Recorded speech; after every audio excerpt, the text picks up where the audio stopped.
Olá pessoal, tudo bem? Vamos conversar sobre a prova no processo penal. O que é essa prova? O que significa uma prova? Uma prova é algo realmente absoluto ou ela é relativa? As provas, elas são inquestionáveis, elas são irrefutáveis. À medida que a investigação policial que está ali para investigar um determinado crime e apresenta e coleta uma prova, ou então alguém vem e apresenta aquela prova para a investigação, para colaborar com a investigação policial, à medida que essa prova é apresentada, ela passa a ser inquestionável e existem uma variada espécies de provas, né? Tem um autor, Antônio Del Piane. Esse autor, ele é argentino e ele escreve sobre a nova teoria da prova. Ele diz que a prova é uma reconstrução histórica de um fato. É você remontar um fato que ocorreu. Um fato, obviamente, passado, né? Então, aconteceu um fato lá atrás e depois vai se fazer a perícia, e depois da perícia vai haver a coleta daquele material e vai apresentar um resultado.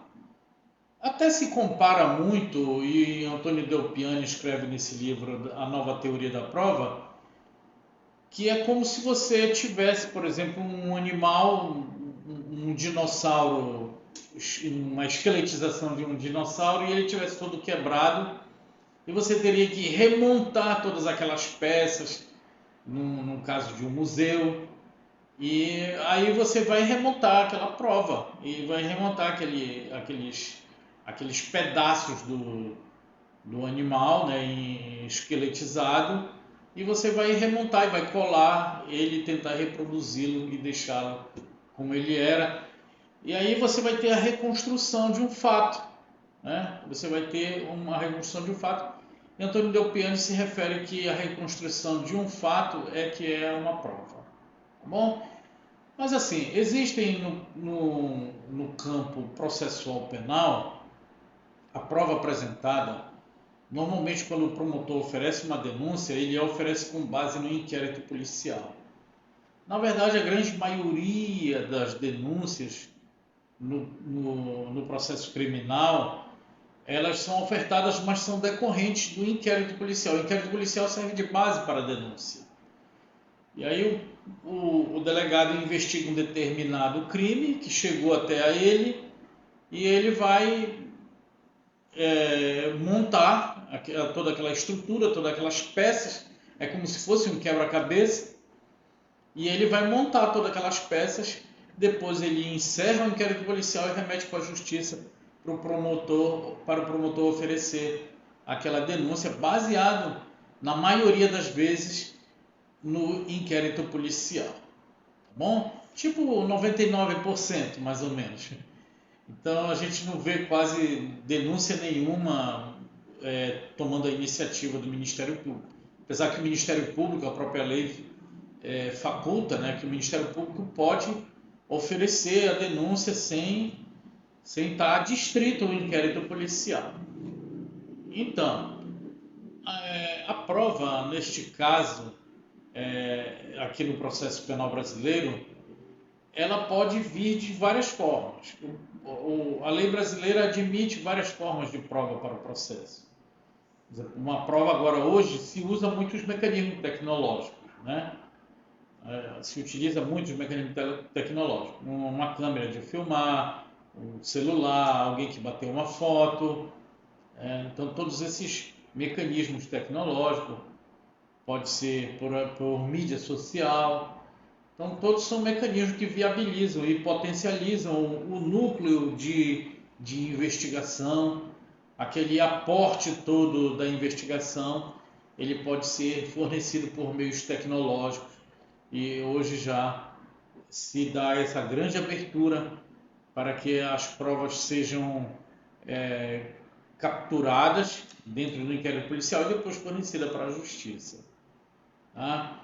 Então, ou seja, Só que existe no processo penal, assim, a partir do momento em que o juiz ele recebe a denúncia e ele vai instruir o processo criminal, ele deverá basear e fundamentar a sua decisão baseado na prova coletada na instrução criminal. Ele não pode fundamentar a sua decisão sob pena de ato inválido. Ele não pode fundamentar a sua decisão baseada nas provas coletadas no inquérito policial. Exclusivamente não. Pode servir de aporte, mas a fundamentação dele é toda dentro da instrução criminal. Tá? Então, o que é que acontece nisso tudo? Nós temos vários tipos de provas que são coletadas. Eu sempre tenho algo para rechaçar com relação às provas. Dos processos criminais que a gente acompanha, a gente vê sempre muitas provas que, apesar que a gente olha a princípio e parece não ser questionáveis, mas quase todas as provas são questionáveis. E no meu modo de ver, não existe prova absoluta. Todas elas são relativas. Ela pode ter um maior grau de probabilidade que aquele fato aconteceu de acordo com aquela prova apresentada. Se é para você ter uma ideia, por exemplo, um cidadão atirou e matou um outro cidadão numa esquina qualquer, no meio da rua. Ao receber a notícia crimes, o delegado de polícia, segundo os primeiros artigos do Código de Processo Penal, ele deverá ir até o local do crime, preservar o local do crime e fazer a coleta de dados preliminares. Depois ele vai chamar a remoção do Instituto Médico Legal para a retirada daquele corpo, que será levada para o centro de perícias.